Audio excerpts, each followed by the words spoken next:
Welcome to my scientifically informed insider look at mental health topics. If you find this video to be interesting or helpful, please like it and subscribe to my channel. Hello, this is Dr. Grande.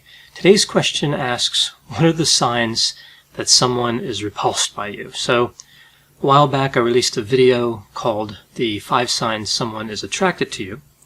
And one of the questions I received as a result is kind of look at the other side of that, right? What about repulsion and disgust, which is a fair question. So repulsion is when somebody acts on the emotion of disgust. It's a strong sense of aversion. So repulsion is what happens because of disgust, some of the time. Other times somebody may feel disgust but not react to the point where they're repulsed. Now disgust can be considered a form of behavioral loss aversion that protects resources, including the integrity of one's body. So it serves a purpose. There are many theories about how many types of disgust there are, but essentially if we look at the literature, it all comes down to 2 types, physical and moral disgust. Interestingly, we see it argued in the research literature that moral disgust is actually a separate emotion from physical disgust.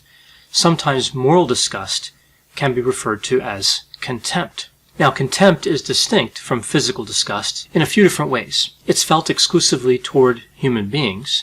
It implies a sense of superiority. There are pessimistic feelings there about the possibility of that person bettering themselves. And we see a detachment from the person, from the object of the disgust. An avoidance driven by detachment, not driven by fear.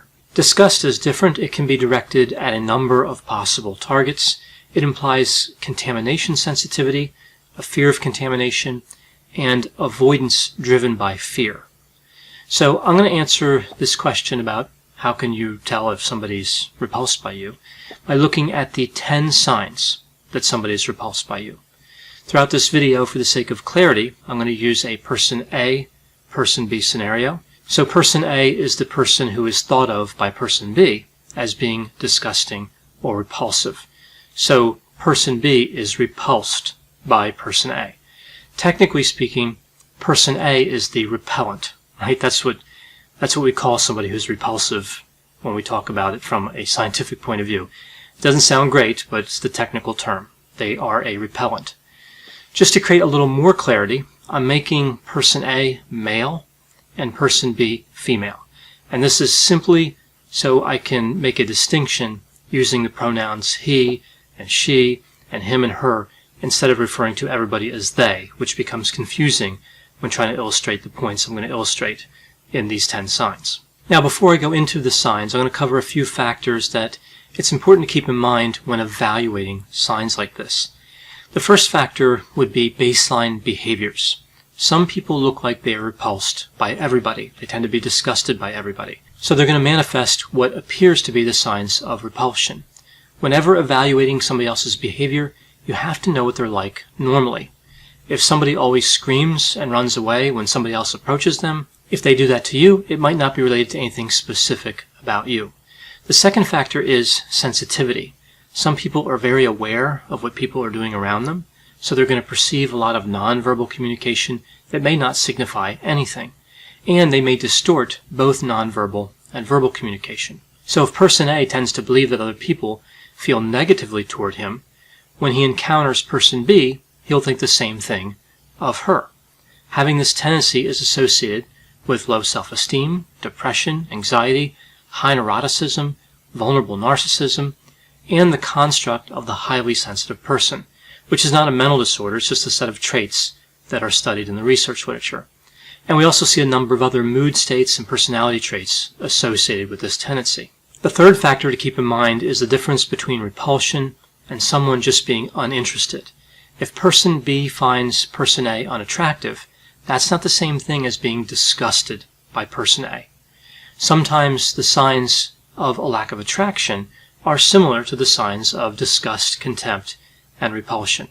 When I go through the signs, I'll try to illustrate how one might be able to differentiate this kind of neutral stance from something like disgust. So now let's take a look at the 10 signs that somebody might be repulsed by you. So sign number 1 is physical proximity. This is one of the more obvious signs of repulsion but it can manifest in a few different ways. One way that I've seen it expressed is based on a continuous distance, right? So imagine you're in an event where people are mingling, like a party, some sort of social event, and person A starts to approach person B, like walking over toward person B or maybe just walking in person B's direction. With continuous distance, person B is going to keep a minimum distance from person A if they're repulsed by them. Let's just use the example of 3 feet, 1 yard. So it's like person B is holding out a yardstick, and as soon as person A reaches the end of that yardstick, person B is going to move in the other direction to maintain that 1 yard of separation. And of course you can substitute any distance in for this, within reason. I mean, you couldn't substitute in like a mile or something.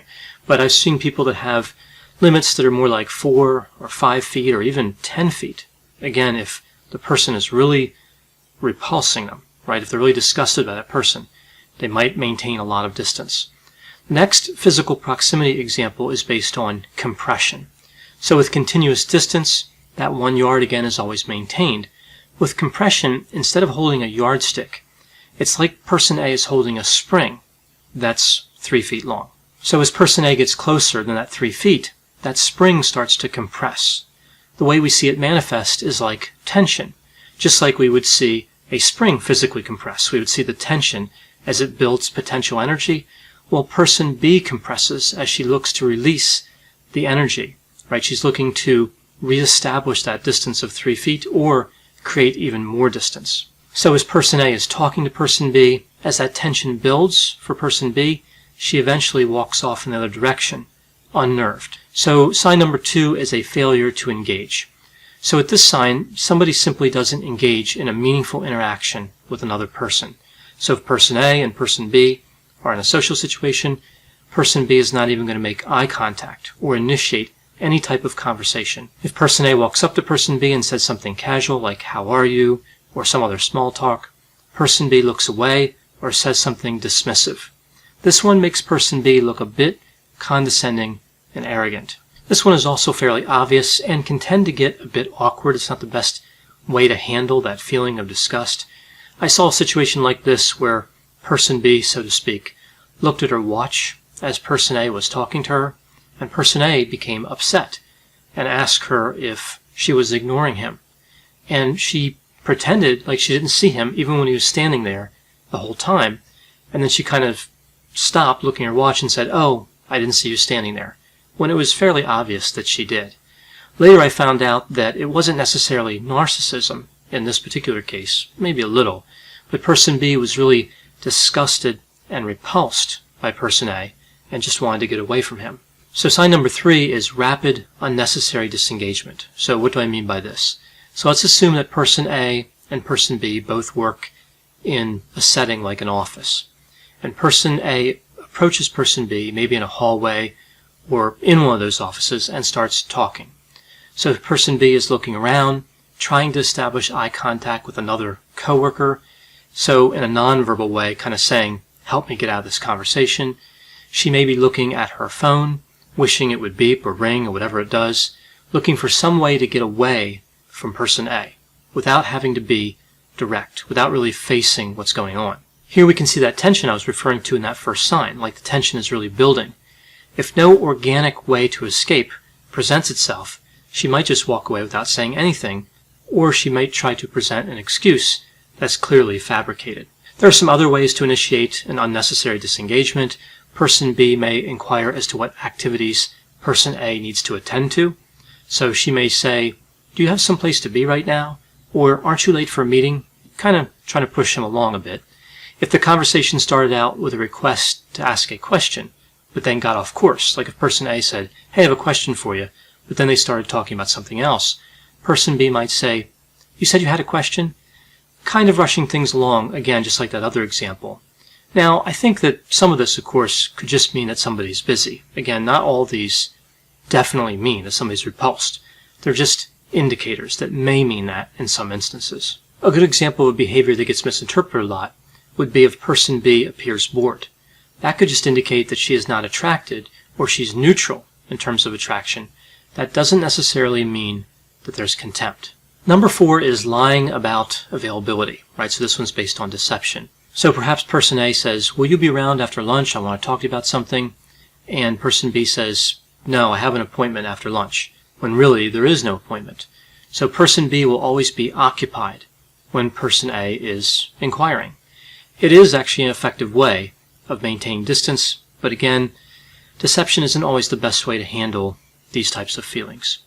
Number 5, also kind of based on deception, pretending to be on a cell phone or otherwise distracted by some sort of technology. I've seen some pretty uncomfortable instances of this, including one where person B was pretending to talk on a cell phone, and a third person, a bystander, who felt that person B's behavior was narcissistic, called that phone, right? So it rang while she was pretending that she was talking on it. And it was very obvious that she wasn't talking on it. There was another situation where person A was standing at a counter, and person B was at a desk behind the counter, and person B said that she had a message coming in that she had to attend to, like an instant message or something like that. And again, she acted like she was reading it, and person A leaned over and looked at the computer, and it was off. So again, just kind of speaks to the same point that there are better ways to handle this, at least potentially less embarrassing ways.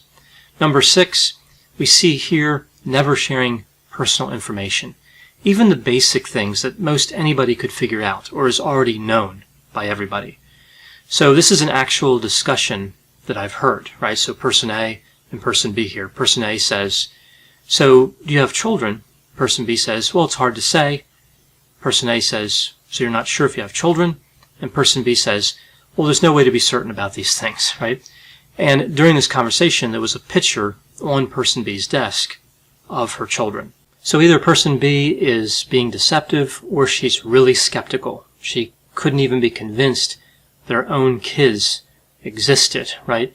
So this is one of those situations where it may be better just to be direct and say, I don't feel comfortable talking about personal matters, because trying to deny it in a kind of a strange way by saying there's no way to be sure about kids existing just seems kind of strange.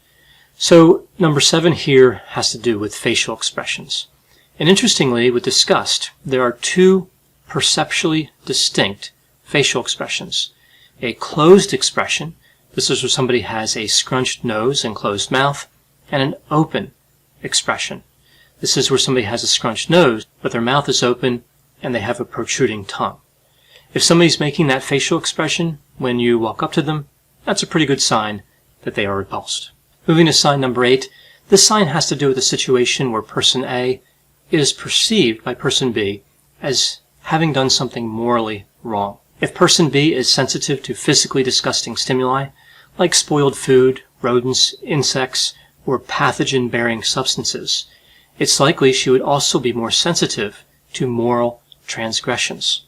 So the physical disgust seems to be connected in some way to the moral disgust. Sign number 9 is if person B has a negative body image of themselves. This is actually associated with higher self-disgust, higher disgust propensity, and higher disgust sensitivity. If somebody has a negative body image, they're more likely to see others as disgusting. So that brings me to sign number 10. Now this one is fairly obvious, but it's something that's supported in the literature, so I want to try to include it in this list. And this is nausea and vomiting. And I've actually seen this a couple of times, specifically related to disgust. Both instances involve someone who was malodorous, right? So this one's actually a fairly good indicator that somebody's disgusted. The fact that person B is repulsed by person A doesn't really tell us anything definitive about the personality structures of either person. It could be that person A is narcissistic, obnoxious, unpleasant, so it makes sense that person B would be repulsed by him. Or it could be that person B is narcissistic and she feels like she's too good or superior to engage with people she doesn't consider elite. Both people could be narcissistic. Person A may want to appear disgusting in an effort to drive person B away. I've seen that before many times. Or person B might be pretending as a manipulation tactic. I've also seen that many times. So we see a lot of possibilities when we observe repulsion, disgust, or contempt. So if you walk up to somebody at a party and they refuse to make eye contact with you or say anything to you as they pull out their cell phone and pretend to be making an appointment, all the while scrunching their nose, walking away from you, only to vomit a moment later, you may want to consider the possibility that that person is repulsed by you. So I know whenever I talk about topics like repulsion, disgust, and contempt, there'll be a variety of opinions. Please put any opinions and thoughts in the comment section. They always generate a really interesting dialogue. As always, I hope you found this description of repulsion to be interesting and not repulsive. Thanks for watching.